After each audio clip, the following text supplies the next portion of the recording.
Podcast Network Asia.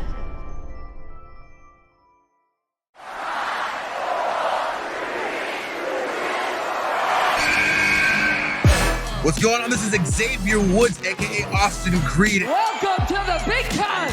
Hello, WWE Universe in the Philippines. This is Charlotte. You know your damn role and shut your damn mouth. Hey everyone, this is Jeff Cobb. I have to finish the story. We are pretty deadly. Yes, boy. Yes, boy. Hello, my name is Ilja Dragunov, the star. Bang! The sniper is shooting you down. This is TMDK's Robbie Eagles, and you are listening to the Wrestling Podcast.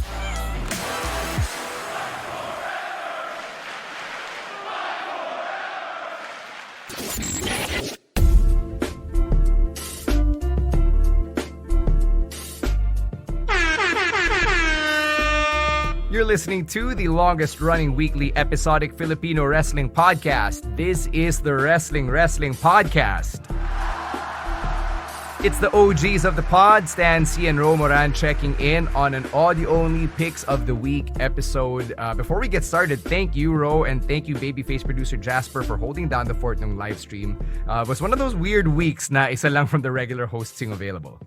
Yeah, buti nga may isang available eh. And no, but really thank you to babyface producer Jasper for being down. Kasi I technically could have done the show myself, pero syempre it would be a lot easier on my voice and my mind to have someone else with me. Lalo na I was coming off a cold that week. So it was really one of those bad juju week. So thank you, babyface producer Jasper. I know you're gonna be listening to this when you edit it. So yeah, we appreciate you.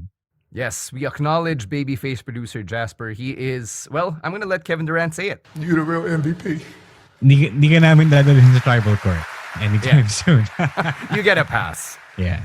We got a lot going on for this week. We've got the SummerSlam predictions episode happening on Thursday sa live stream natin. 7 p.m. on Thursday sa Facebook and YouTube channel ng Wrestling Podcast. And of course, the SummerSlam viewing party, which we're still getting inquiries on sa ating Facebook page at facebook.com/Wrestling Podcast. Online selling has ended because our partners at snack.ph only said it until July 30, if I'm not mistaken. But well, got the details.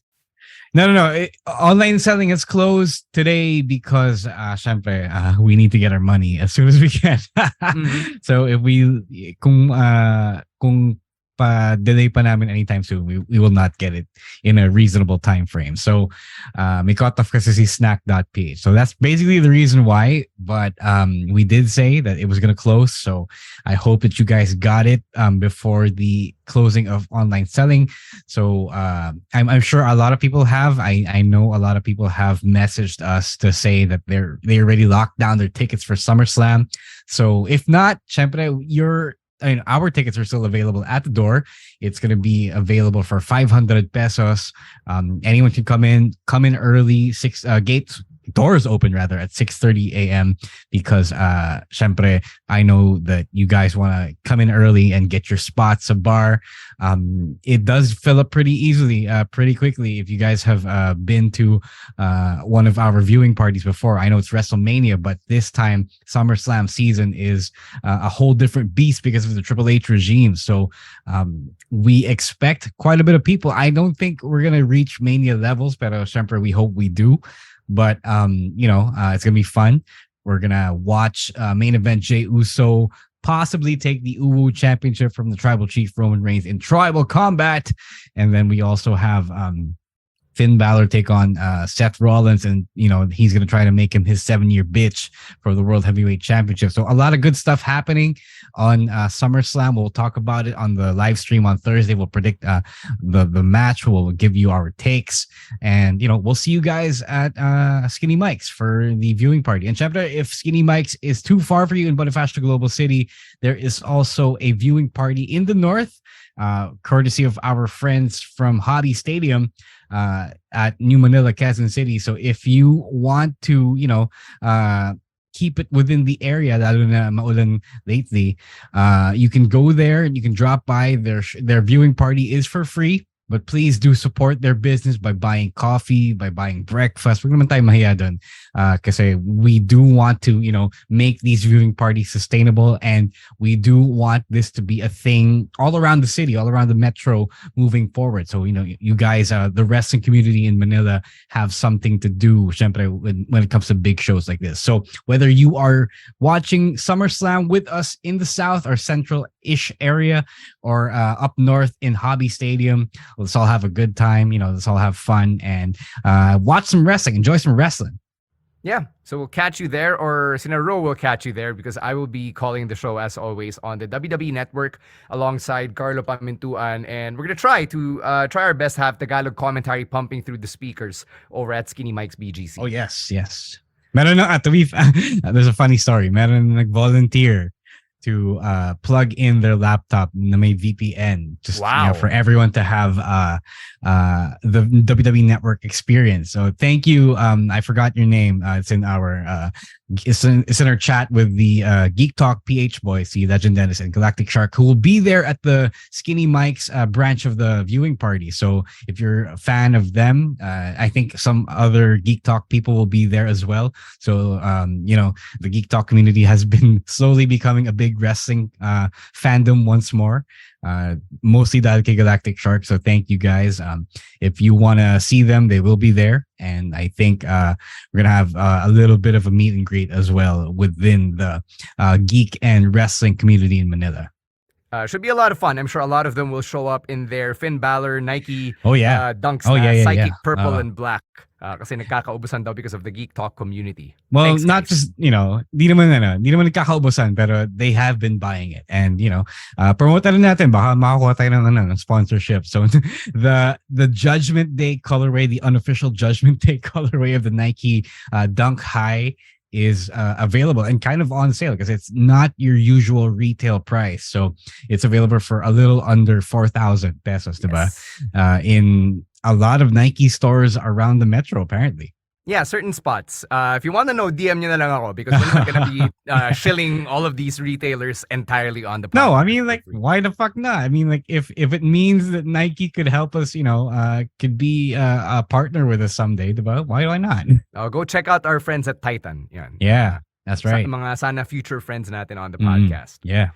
All right, one last plug before we get to our first pick of the week. Patreon, always a thing. If you want to be part of our growing Patreon community, then all you have to do is sign up for as low as $5 a month, or about 260 to 270 pesos, over on patreon.com/wrestling podcasts. That's where we do the pasabays. That's where you hang out with us outside of the pod when we're off air. And it's a really fun and inclusive and safe space for everybody who wants to support the Wrestling podcast.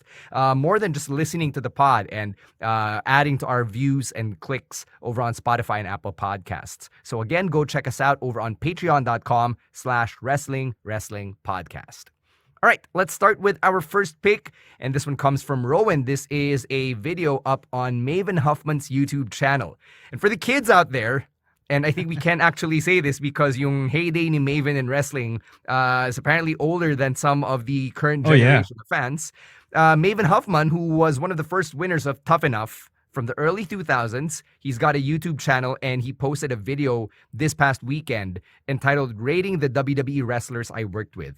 So it's your typical one-person narration where it's just him talking to the camera, nagkukwento siya, and what happens is meron siyang stack of 8x12s, and he'll pull one up randomly, and then pag nakita niyo yung face, may reaction siya, he'll flip it over so you see who he's talking about, and then he'll describe his experiences working with them, if they were cool backstage, what he actually thinks of them. Now, granted, Maven is someone who was in the WWE system from, I believe, between 2002 and 2005. So, when he talks about the experiences niya with wrestlers like Triple H, Shawn Michaels, John Cena, Chris Jericho, meron siya mga feelings, mga takes, some of them a bit unfiltered, some of them quite diplomatic.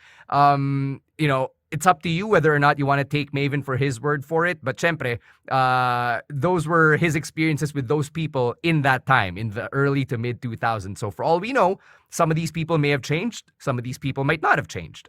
This is a funny pick because I have so many questions. One is, how did Rowen stumble upon Maven's YouTube page? To be fair, lumabas is a recommended ko. Okay, yeah. Two, I don't know why Maven has a YouTube page and why he has 15,000 subscribers, but good for him. Well, yeah. It's kind of like a podcast, actually. I thought it was like a random something interview from, a wrestling media outlet, but apparently it's his own content, and it felt to me more like a podcast because it felt like something I would do on my own podcast. So maybe one day, maybe eventually, but it feels like 8x12s namin. well, yeah, I guess, pero it's one of those things that I naturally tell those stories already when I talk about events and people I worked with and who I wrestled in such and such event. About if you listen to the podcast, that's pretty much what I do. And if you haven't yet, please get on that. It's Unmasked, the Chronicles of Rome Rannets and that.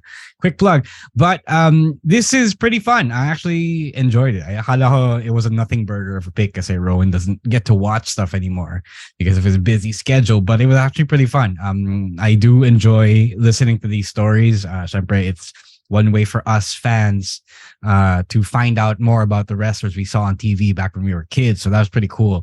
Maven is happily retired, I believe. Yeah. He's actually a pretty good talker. So that's also a good thing that works for him. The stories were fun. And I think mostly things that I've never heard before because I don't go around the internet looking for Maven stories. So yeah, not a bad pick from Rowen. Yeah. Maven hasn't really done a lot of interviews, and I've tried looking for them before this video came out. Because Maven was one of those guys who I actually liked because of his theme song. That opening riff to his song was... It's on Spotify. Yes, it is on Spotify by the band that was formerly known as Mercy Drive, aka Mata ng Burn in My Light. Hindi mo sila Mercy Drive ngayon? No, they changed their name years after Burn in My Light came out. Right. One thing I liked about the story is Maven, I don't know if it was because he was humble or parang self-aware na siya ngayon, but he says about himself that he's not a good worker. But a lot of people were kind of fans of Maven because he was pretty athletic and he had a pretty sweet drop kick, like way before Okada became famous for his drop kick. Like Maven had the drop kick, the really high drop kick as his thing. So it's interesting that he says he's not a good worker. And then he also says that he gasses out after 3 minutes, which is fairly common. Pero alam mo yan, really interesting to see then how a lot of more mature wrestlers view their own work. So that's pretty cool. And if you're old enough to have actually seen Maven wrestle on TV or maybe even live, then this is probably a reminder to take your maintenance meds. All right, let's move on to the next one. It's from Emile, and he picks something from the G1 from day 9, which was July 27, Will Ospreay versus Kazuchika Okada. And if you've been following New Japan for the last half decade, you would know that this is part of the long-standing Ospreay-Okada rivalry, which has pretty much been the main rivalry in New Japan for the last few years. And if the last time you'd seen Will Ospreay was in AEW, kind of like me, medyo jarring to see him as a babyface. But I'm also aware na yun talaga yung arc niya sa New Japan ngayon. He's on this redemption tour. So, it's a different Will Ospreay than I'm accustomed to seeing on AEW, where he's smiling more, he's pandering to fans, he's really this underdog that the fans are willingly cheering for and getting behind. And yung meta-narrative niya heading into the match is that or the narrative rather, is that he hasn't beaten Okada clean and that he needed to do it in under 20 minutes because this year's G1 has a very hard 20-minute time limit, which I loved because it gave every match a sense of urgency. Like, mas nagmamadali sila, especially with Ospreay Okada. I could see how they were really trying to hit more impactful moves. Like, they weren't messing around. Yung sinasabi ng commentators na no wasted motion, I could actually kind of see it in a match like this. So I appreciated that. Emile also says that the babyface turn for Ospreay was really cemented by the end of the match because of his gesture towards Okada, how he gave him props and how he conducted himself as a post-match promo. And Emile, who's apparently been following the G1, says that Ospreay Okada is the best match so far in this tournament, and it's no surprise considering who the wrestlers involved were. Yeah, this is basically parang entry level na Okada Ospreay match because it's under 20 minutes and they can't really do like 40-minute heroics here. And because of that, it's actually a pretty good condensed version. As you said, it's a pretty urgent match for them because you can't go past 20 minutes. So for those who aren't really exposed to both Ospreay and Okada and New Japan as a whole, definitely watch this because the first time, or the first few times you ever see a New Japan match, it's always mind-blowing. For me personally, medyo it's it's one of those things. For me, it's a paint by numbers New Japan match, na main event style. Worker ka na kasi. No, not because I'm a worker, but because I have seen so much of this New Japan stuff so many times now over the past decade or so, diba? Since we started with I believe it was Wrestle Kingdom in 2014, around those times. So I'm pretty seasoned to this, and in my eyes, in my oversaturated eyes, they didn't really do anything special or new. So I am just medyo ambivalent about this pick. Pero that's not to say it was bad or anything, or not, or forgettable. It was pretty good. It's just that there are more mind-blowing versions of this match out there, and possibly in the future if they ever do that main event once more. But I also recommend this pick, syempre, if you want to be introduced to the top guys in New Japan and the New Japan style in general. If you've seen people talking about New Japan this, Japan that, puro rest with this, it's a great way to just tap in, because it's not going to take too much of your time. And if you can watch like a 20 or so minute NXT main event with Ilja Dragunov and Carmelo Hayes, you can definitely watch this, especially with English commentary, which we did not have years before, or too much of years before. So definitely catch this. And I agree with what Emile said. It's just that, personally, I've just seen too much of this already. Yeah, mas accessible na definitely in New Japan ngayon, especially with English commentary, brought to you by Chris Charlton and our friend Kevin Kelly. So, it's really different kasi when we started watching New Japan, Wrestle Kingdom lang yung may English commentary, and that's only once a year, diba? So yeah, and it was JR and Josh Barnett. Josh and Matt Stryker too. So yeah. JR didn't know too much. Syempre, iba yung experience when you have commentary from people who know what they're talking about, who know the people and the backstory. So you guys, if you're coming into this just now, mas swerte kayo kaysa sa amin. Yeah, we really had to work with what we had at the time, which makes us sound older than we actually are. Yeah. Ganun talaga. All right, moving on to the end of our first half of picks. Let's go to Chino's pick, which is from Collision this past weekend. It was FTR versus Better Than You Baybay for the AEW World Tag Team Championships. It was another classic FTR tag team match, very hard fought between both squads. And then sabi ni Chino, he liked how MJF making the save for Adam Cole doubled down on their tag team dynamic and their incredible chemistry. And I thought it was fascinating seeing FTR, who for so many months have been yung rough and tough redneck baby faces ng AEW, now turning slightly heel kasi sobrang popular talaga nila MJF and Adam Cole as a pair. And it probably shows a little bit of flexibility sa creative, sa booking, especially with how everything ended na just when you thought na ito na MJF is gonna turn and blame everything on Adam Cole, they were able to adapt and extend this story even more kasi parang hindi pa naman siya talaga umabot sa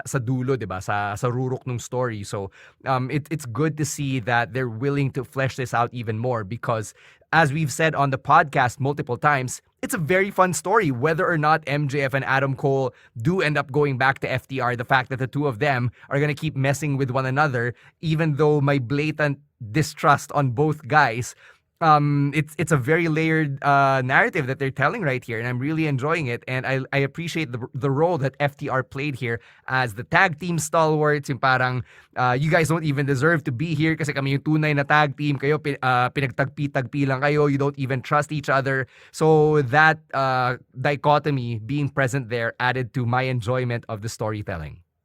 Yeah, I want to talk about the implications of this story on Thursday, because that's when we talk about the bigger stuff.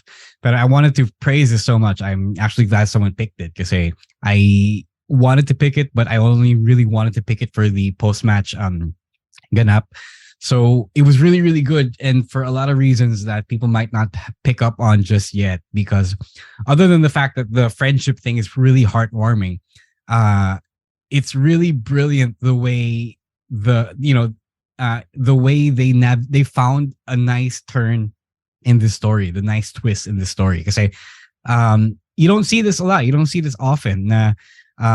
Adam Cole and MJF are so experienced in their own ways, in their respective ways, with being the bad guy, that they understand the trope of the story they're in.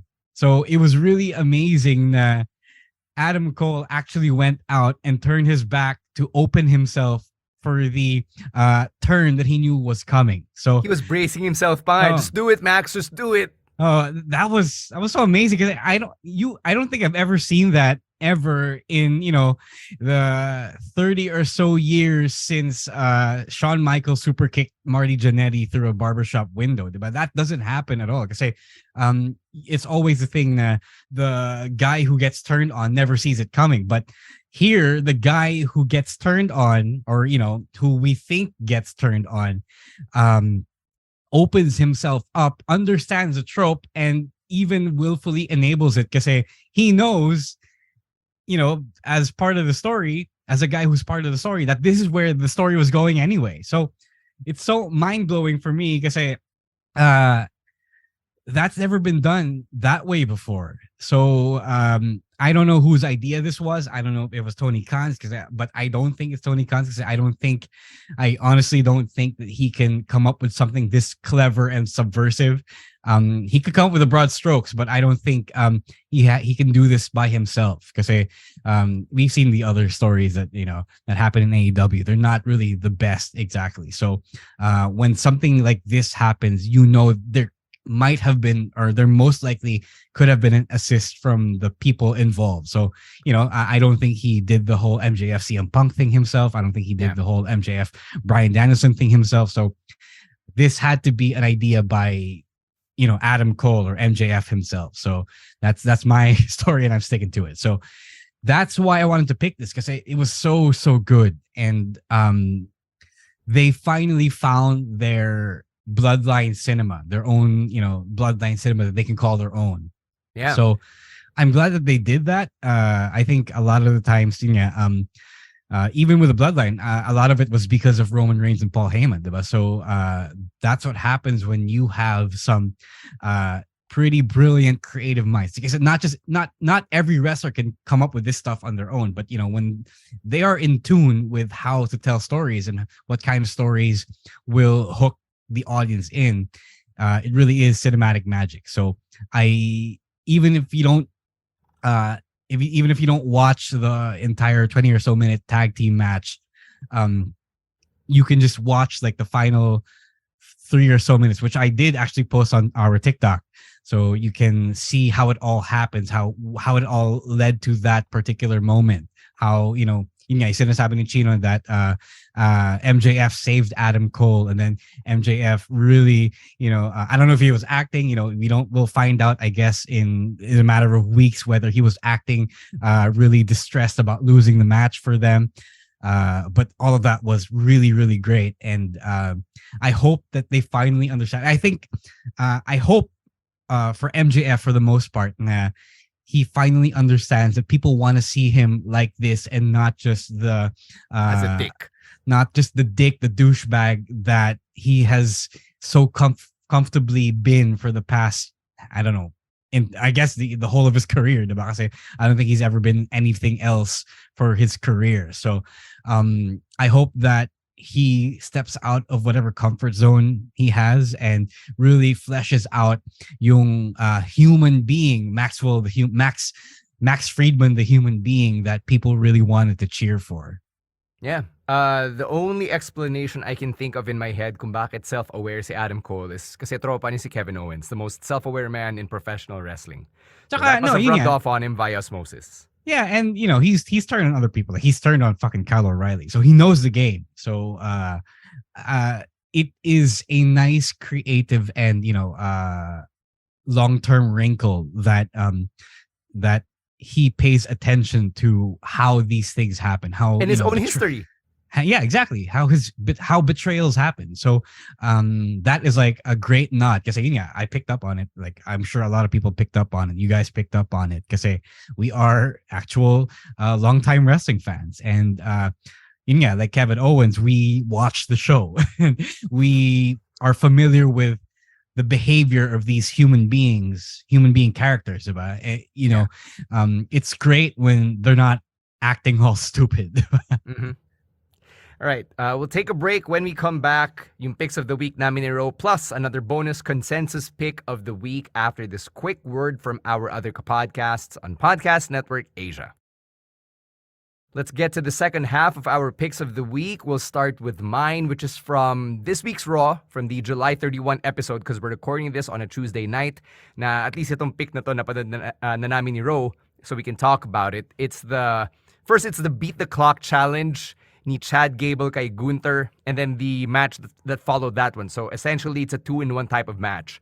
And I love this for a couple of reasons. The first being that it makes Chad Gable serious again as a character. Because over the last however long Alpha Academy has been around, a year and a half, they've been medyo goofy lang for the most part, right? Especially nung nag-turn face na sila, and Chad Gable was being yung coach ni Otis, and then later Maxine Dupree. But having Chad Gable go up against Gunther, who is the no-nonsense militant intercontinental champion, forces Chad Gable to be serious, and that also forces him to step up his game again in the ring. Not saying that he's bad or he's lazy or whatever, but the Chad Gable I fell in love with as a wrestling fan in 2016-17, we're seeing him again pag sineseryoso niya. It's kind of like Orange Cassidy hitting that switch when he decides to do his comeback. So we saw Chad Gable do yung usual amateur Olympic-inspired moves niya, which I really love. And then the fact na kaya niya makipagsabayan with Gunther, and he was able to survive the 5 minutes. That really popped me kasi it makes Chad Gable look strong without necessarily pinning or submitting Gunther, which I know they've been protecting him very well, diba? To really keep that streak going. So it hits two birds with one stone, and then getting Gunther all upset and him demanding na ituloy yung match without a time limit makes him a sore loser of a heel, makes him such a douchebag na he just puts the beat down on Gable, and then when he finally gets the win, parang, happy ka na, diba? Yung parang batang nagmamaktol. That's basically what Gunther was being. And okay lang sa akin because Drew McIntyre wasn't there. He wasn't there to help carry it this week of storytelling heading into this match at SummerSlam. So Gunther was kind of forced to pick up that slack on his own. And I like that they did it through a match like this because it was a self-contained story between Gunther and Chad Gable in the absence of Drew McIntyre. So I felt like this was very hardworking. They were able to set it up. They made it make sense. And they made Chad Gable look like a serious, credible threat as a mid-card singles wrestler against Gunther, who, for lack of an opponent there, settled with getting challenged by Chad Gable, who just minutes ago he was mocking and hindi niya inakalang would survive the onslaught of offense that he would bring in the ring. So for those reasons, Gunther versus Chad Gable is my pick of the week. Yeah, a couple of cool things about this. One is that Gunther just pretty much agreed to doing a pretty decently length TV match here just because he could, and 6 days or 5 days before wrestling Drew McIntyre and what I assume is going to be a harder hitting match. So that's pretty cool of him. And second of all, it's, I think, a nice hallmark now of the Triple H regime that when you do work hard, you can kind of be guaranteed that you will be rewarded somehow. Maybe it's not going to be a championship reign. Maybe it's not going to be a big win, pero you will be put in a position in which you can shine if you step up. And then your stock will be higher than it was before that. So I think this was a reward to Chad Gable because he had been doing great work with kind of a goofy feud with the Viking Raiders before this. Diba? So wala si Drew McIntyre, so coach put you in from the bench, and now he delivered. He stepped up. So I've seen this with other wrestlers like Mustafa Ali, Santos Escobar, Ricochet. So it's a nice reassurance to know that Triple H is watching, and he's not just making you run the hamster wheel the way Vince does. Vince will just let you do your thing, and then he won't really take notice of you until he really, really has to, diba? Like when someone's injured, diba? And things like that. Or, the crowd reaction is super undeniable, like Daniel Bryan back in 2014. So it's nice and a much, much better, time in WWE, which is why Raw and SmackDown events have recently been, the highest grossing WWE shows in the local area's history, the city's history. So that's pretty cool. And I hope is sufficient proof that Triple H makes money and not in the way that Vince does. So if I'm,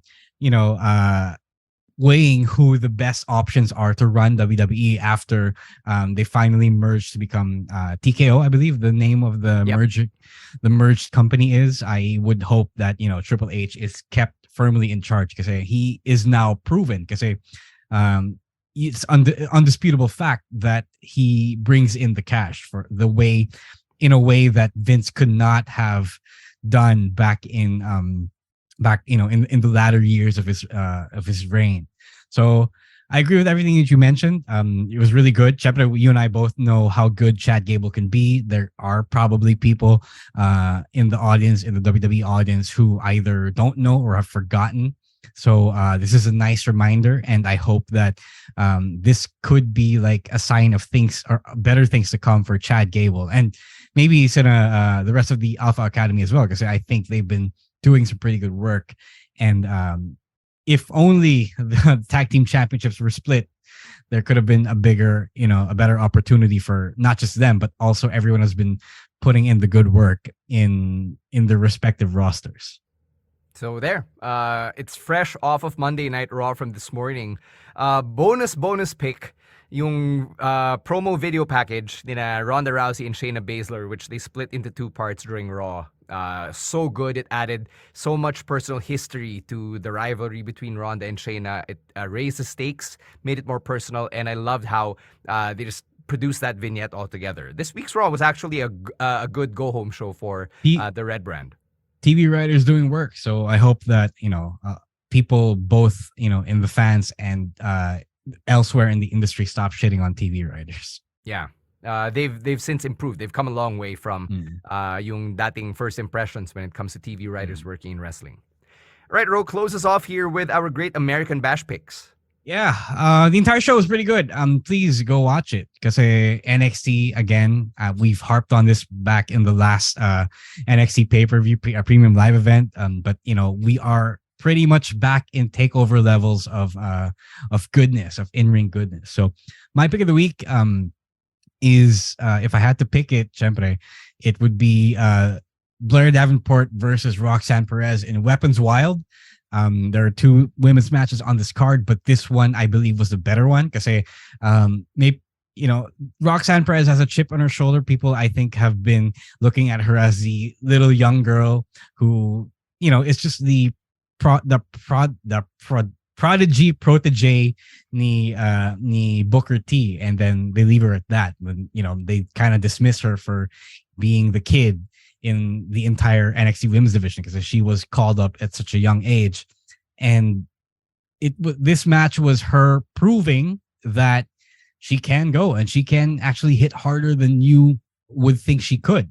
And I think Blair Davenport was also the best partner for her in this match because Bea Priestley comes from Japan, and the pedigree over there is you don't just wrestle, you wrestle hard, you hit hard. And even though this was I think they could have just done a straight up singles match, the fact that they also went with a hardcore match proves that nobody in this match are just dainty women, little girls. So that's pretty cool of them. And I think Roxanne Perez acquitted herself well to the point that this was her reestablishing herself after being away after losing the NXT Women's Championship. So a lot of good stuff, a lot of hard hits, brutal hits, especially in front of the family in Roxanne. So that was a pretty interesting touch. I don't know how her mom and sister would have felt after seeing her get kicked, get thrown around and beaten up with weapons in that match.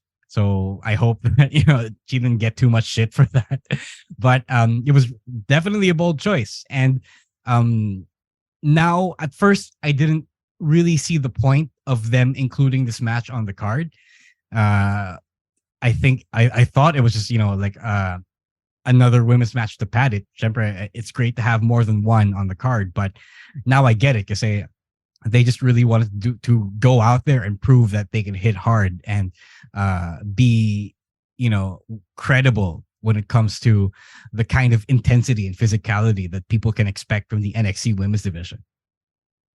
Yeah, you really have to hand it to them for just beating each other up for our enjoyment, for our entertainment. Sobrang bumalik yung quality nga talaga, as you said, nung NXT to the takeover days, the black and gold days, and anyone who's dismissed NXT and said na it's not like the good old days, is really just not watching, because they're really just putting everything on display once again to the level that they have. Even in TV, like if you actually watch the TV episodes, you get the same quality of stuff. So I'm glad that Roxanne, Perez, and Blair Davenport were able to get this bigger platform, and I hope that it sets them up to be in bigger stories, because Roxanne's only 21. I don't think she's like the most veteran yet, so I'm not sure na may place na for her on the main roster. So she could still do a lot of good work on NXT with all the other female superstars over there. And Blair Davenport, man, the way that she brings the intensity just makes her matches look brutal, especially for whoever she's facing against. So I loved how Blair really made Roxanne look like such a compelling underdog, and it helped that it was in her home state of Texas, which really made her a much more sympathetic babyface. So both Roxanne and Blair really played their roles well, and I can't dispute this being included in our Picks of the Week episode. Now, we're going to round things out here with our consensus pick, and this was my original pick before Gunther versus Chad Gable, and I just really had to show Gunther and Gable some love on the pod. But my original pick, which is now the consensus pick, is the main event of the Great American Bash, the NXT Championship match between Carmelo Hayes and Ilja Dragunov. And let's get this out of the way first. Are we mad that Ilja lost? No. Okay, kasi the thing about NXT main events, maybe we should stop doing this, but the way NXT kasi is, it naturally lends itself to, shining these matchups in a particular light. So with this, I had to, predict na because Ilja lost, he has to be main roster bound. Even though that's not always the case, because Braun Breaker didn't go up to the main roster, and so on and so forth, diba? But I'm not mad mostly because if there is a plan to call someone up, and there have been rumors that Ilja would or might take a place in Imperium, this just means that he is not long for NXT, diba? And deserved naman niya. He is one of the most veteran wrestlers in NXT right now. And I think that he has been in the developmental system for far too long, since before the pandemic passed. So yeah, this guy, like Gunther, didn't need to be down there for that long. So if the idea is to season Carmelo Hayes even more and, give the veteran his due, then I'm okay with this. It's not like he looked like a chump in the loss. Parang syempre, it's still Ilja. He will be Ilja no matter who you put him up against and no matter what event he's in. Diba? So he delivered the way we expected him to deliver, and because of that, I don't feel sad for him. It's one of those things that they earned that decision, that finish. What I liked about this match is that Carmelo Hayes looked like the type of underdog na parang hindi niya alam what he got himself into, especially against Ilja Dragunov. I think the difference between Ilja and Braun Breaker is that si Braun, he doesn't bring the intensity as much as Ilja does. Like Ilja's brand of intensity is yung talagang you'll really be fearing for both of their well-beings after the match. Maybe even during the match. With Braun, I don't know if you see this, but I feel like there's a bit of control pa in his intensity. Like he's still learning to break out of that. Whereas si Ilja, he has been able to break out of that sense of control, and he's able to just really physically get on you to the point na you're like, I hope Melo's okay. I hope that their chests are fine. Melo was put in a position where talagang underdog siya, staring up at the threat of Ilja Dragunov going after him in a way that I didn't feel that when Braun was the contender against Melo, the champion. And that was great. It was a fresh dynamic, especially now that they're trying this thing with Melo where he's this honorable champion who has to defend the title with prestige and to really protect yung integrity ng NXT Championship, to be the locker room leader. Diba, last year, this wasn't his character. Like, they've retained some parts of it, but for the most part, he's now your white meat babyface. All edges of his character aside. So having Ilja Dragunov bringing this different dynamic into it was very fresh for me. So I enjoyed this match and I liked how their two characters interacted. If Ilja Dragunov doesn't go to the main roster, hindi ko na alam kung sino yung kakalabanin niya dito sa NXT, because I think he's pretty much done everything he has to do on NXT. Yeah, speaking of the lack of control, Ilja is just downright insane. He is, it's not just him losing control. He is pretty much insane. We talked to the guy a couple of years ago and he pretty much confirmed this, in a subtle way. Because he just admitted that he was really physically intense and he kind of doesn't really think about his own well-being in that regard. So the closest thing that you can think of to really get an idea of what the Ilja Dragunov character is and the way he wrestles is Shibata. Because Shibata pretty much laid his life on the line, almost died because he was crazy, and he that level of insanity was how he tries to defeat his opponents, and that's what Ilja does as well. So that's why it's not the same as Braun Breaker. That's why it's not just a physical intensity. It's also a mental insanity that throws all sense of safety out the window. That's what's different about him. So yeah, to your point about Melo losing whatever cocky edge that he had as him last year, diba? So yeah, you're right. Pero it's one of those things that people will like him because he's a great mobile wrestler. So I think one of those things you strip the hard edges and just go by the good wrestling. And I think a little of the urban interplay between him and Trick Williams. So yun lang.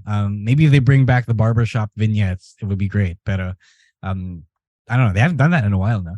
No, not since he's really become the white meat babyface. Yeah, so I will say this: at least Melo and Trick still bring the current slang into NXT. No one else does that.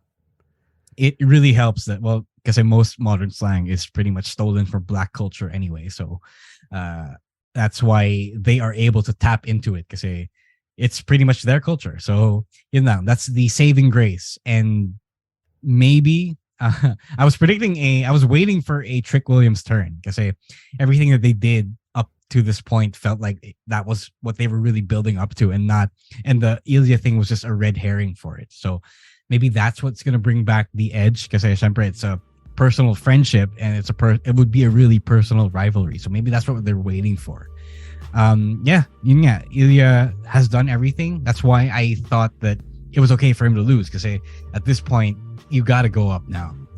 Yeah. I have no idea kung makikita ba natin si Ilja Dragunov at SummerSlam, because, from the very first PLE in the Triple H regime, he immediately brought Io and Dakota up to the main roster along with the returning Bayley. That's how Damage Control was formed. So, who knows? We might actually hear the Unbesig Bar theme at SummerSlam right after Gunther versus Drew McIntyre. We'll see what happens this weekend. Sunday Manila time at Skinny Mike's, Hobby Stadium, or wherever your watch parties are for the biggest party of the summer. As we wind down here, we got to say thank you to everybody who continues to check out the podcast, whether you're a patron or a regular non-paying listener. Thank you so much for making the Wrestling podcast a part of your podcasting diet and for deeming us worthy of your time and listening energy. Thank you as well to Babyface producer Jasper and all of the other producers over at Podcast Network Asia for all of the good work that they do behind the scenes. We really appreciate all of you. And if you want to keep the conversation going with all of us, you can hit us up on X and on threads. It is at @RowisWar, @_Stancy, @Monday Night Rowen, @Chino Supersized, and @EML_Meister. For the podcast, it's Facebook and Instagram at Wrestling Podcast. For Spotify, just look for us, The Wrestling Podcast. We'll catch you on Thursday for the live stream. That's at 7 p.m. on the WWP Facebook and YouTube channels. Until then, on behalf of Ro Moran, my name is Stan C, saying stay safe, stay healthy, and don't be a dick. Wrestling Podcast out. Bye-bye. Peace.